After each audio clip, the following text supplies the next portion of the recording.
In this video, we are going to show you a new way to create a multiple virtual machines.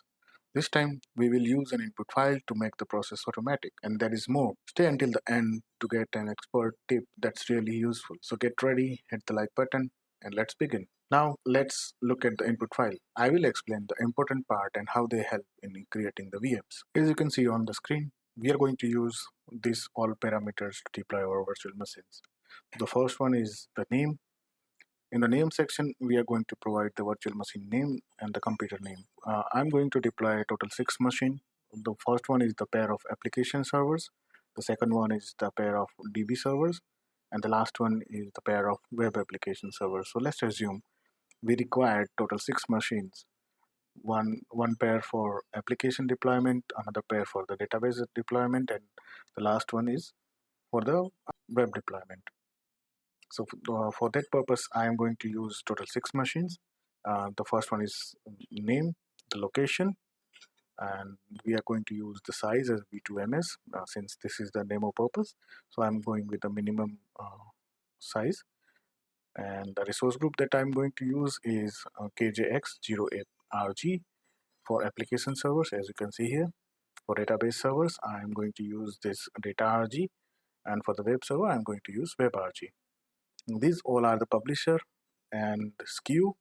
So for the application, I'm going to use Windows Server 2016 Data Center Edition.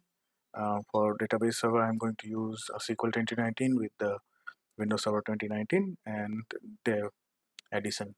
And for web server, I'm going to use Windows 2019 Data Center. So what is mean?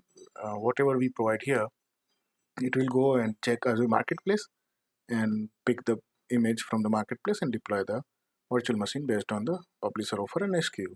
The next one is subnet. So I already have VNet and subnet pre-created. So based on the requirement, I'm going to deploy this application server and database server in the PRI subnet and the web server in the PUB subnet. And the next one is username and password for the each servers. So I'm going to use this username and password for each servers, but this is not a best practice that we need to use the username and password in the input file. But since this is for the demo purpose, I am just using this one here as a plain text, and then I'm going to use a zone. So the first one will be deploying a zone 1, the another one will be deploying a zone 3, and so on, as you can see on the screen. So let's move further and let's deploy our virtual machine, and I will explain the script step by step. Let's start it. Let me open Visual Studio Code. So line number 5 here we are using import CSV. So what it will do, it will import the CSV file, and whatever we have written in the CSV, it will provide the details by using this command. So let me run this one. Let me show you what it will provide. So once I will run this one, as you can see here, we are getting the data that whatever we have there on the CSV file, the name, location, size, resource group, publisher, offer, SKU, subnet, username and password, and zone.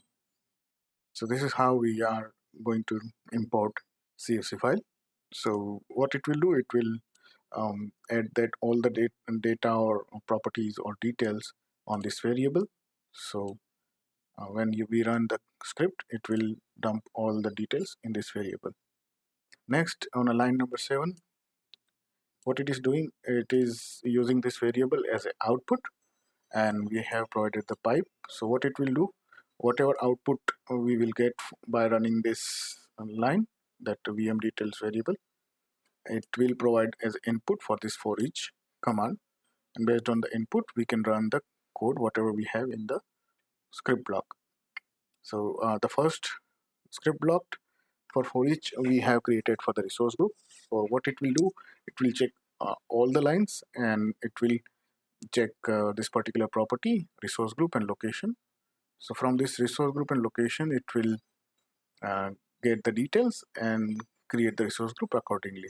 So if you are interested into learn how to create the resource group, I have created a dedicated video for that one. So you can go ahead and check that resource group creation video. This is the script block to create the resource groups.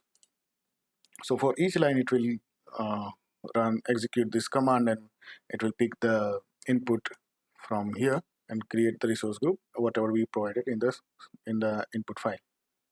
So the next one is we are going to create a VM.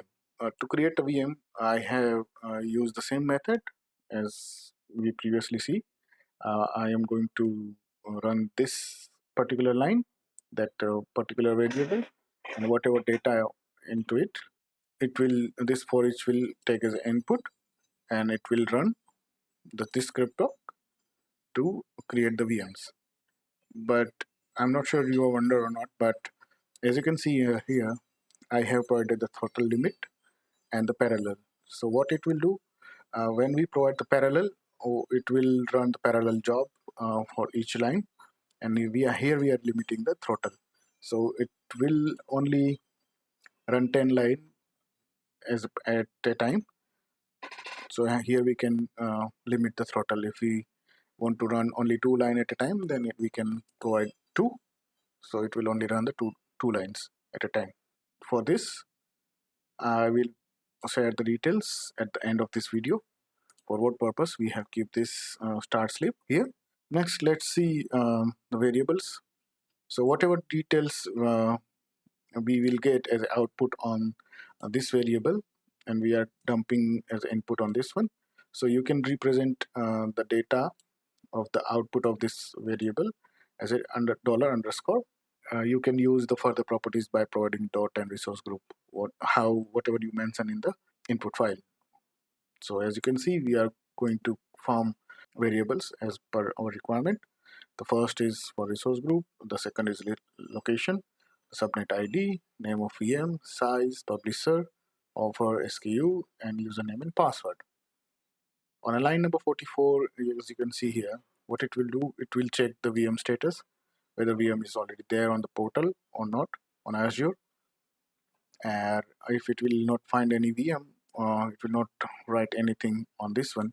And by if command, it will check whether we have any property of the VM in this variable or not. If it will not find any property, what it will do, it will run this script block, and first it will form the nickname, and then it will provide the message that creating the interface and name of the nick, and then it will again check with the same method what we use here. It will check the network interface availability. If it will find the network interface, it will write the property to this variable. But if it will not find any properties, it will create the new network interface card and dump all the properties on this variable. So moving further, as you can see, we are writing on the host that we are creating the virtual machine, and these all are the configuration of the virtual machine. If you want to see in detail what all these are, you can refer on my last to last video actually, where I have explained all the properties, what it is for, and how we can use these properties and all those stuff. So you can refer that video. I will provide the link here in the right hand side corner on the upper corner. Let's move to the next, and this is the command to use to create the virtual machine. So what it will do, it will create the virtual machine based on the properties and configuration we have provided here. And lastly, it will provide the message that VM has been created successfully. So let's get started to deploy our virtual machines here. So let's run the script and let's see what we will get on screen. Let me execute. I'm getting the prompt, provide my user ID and password to connect the session.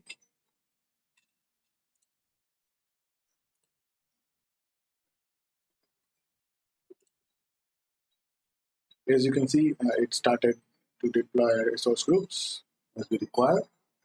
It's already completed for WebRG, data RG, and now it is executing for WebRG.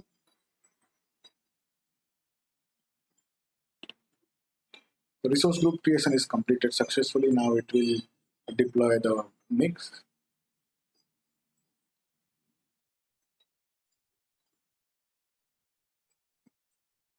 As you can see, it started parallelly deploying the NIC.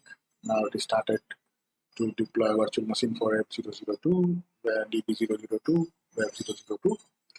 Why we are getting that random number? If you remember in the beginning of the video, I have mentioned that we are going to share the pro tips or expert tips with you here. And I have said that what is the purpose of the start slip? The start slip, what it will do, it will pause the execution of the further commands by the seconds. But we are not providing any static number here. We are using this get hyphen random maximum 60. So what it will do, it will generate any number starting from 0 to 59. So it will generate the number and it will put that number, that second will be use that number. So the purpose of putting this start slip here, because we are using this parallel execution. So to avoid any collision, we are generating any random number. So it will not execute number of the jobs on the portal to avoid any conflict with any of the job. So that is the purpose of putting this slip here. It will take time to complete our deployment of the virtual machines. In the meantime, let me go to the portal and let me show you if we get virtual machines there or not. So let's check here on the virtual machines. As you can see, one of the virtual machine is already running and few of are still in a creating state. So once it will get complete deployment, it will be in a running state. So let me move to that script. We can see how many virtual machines are successfully created. As of now, only 2 virtual machines are successfully created, as we show on a portal that virtual machines still are in a creating state. So we need to wait for that one. If you have any question or any queries, feel free to reach out, comment on this video.